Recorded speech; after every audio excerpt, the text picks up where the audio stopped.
مصروف. خلي بالكوا يا اهل مصر، ده اب ومسك المصروف.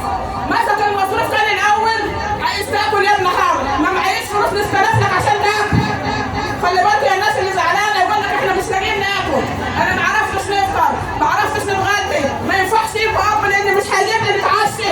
في ناس قالت لي الكلام ده، قلت لهم خلي بالك، هو انا كل اللي يهمني ان انا نملاها بعيش حفحة الملك وشوية مية حد الملك، بس لازم نعمل حاجة لابني.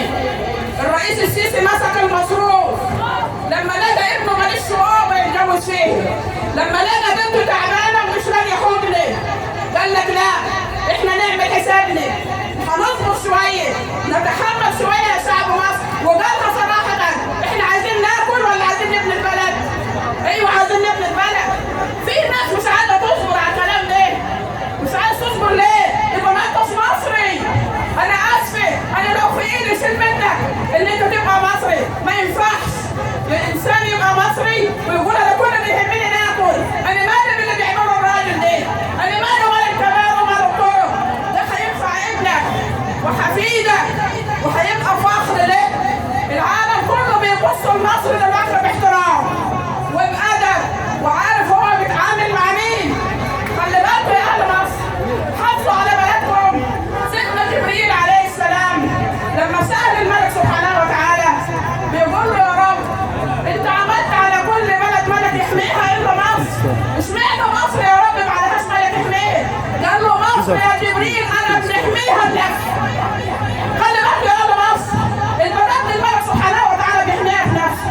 البلد ربنا ذكرها بعد مكة لما قال سبحانه وتعالى في القرآن الكريم والتين والزيتون وطور سينين، جه بعدها قال وهذا البلد الأمين. أيوه أنت مكانك كبير عند الله، أنت البلد الوحيدة على مستوى العالم أول واحد مسك القلم وكتب بيها مصريين كالمصري. دلوقتي بيحاربونا بالعلم.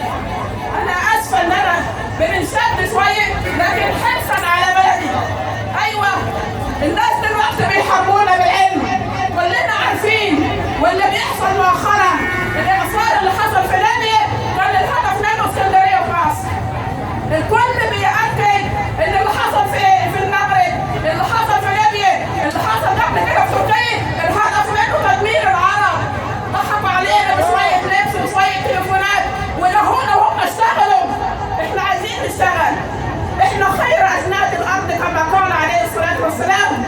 في اخر كلامي بنقول اللهم اعد للمسلمين مجدهم وعزهم، وصن بلاد المسلمين من كل مكروه وسوء، ورد الناس الى الحق والعدل، واهدهم الى صراطك المستقيم يا اكرم الاكرمين يا رب.